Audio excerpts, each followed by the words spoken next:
Ang kinaibahan po ng pag-attend sa church at kapag ang mindset na isang tao, a-attend lang ako ng church, totoo po ba posibleng magbago isip po niya? Bakit? A-attend ako ng church kapag hindi na ako busy. Kapag hindi na ako pagod.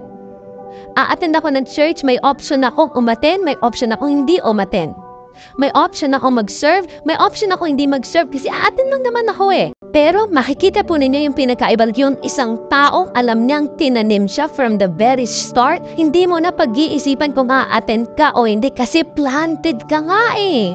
Tinanim ka eh. It's not an option. You know that because you are planted, alam mo kailangan mong mag-grow into that house of God. Hindi negotiable ang pagpunta ng simbahan because you are planted, mga magulang, mga kapatid.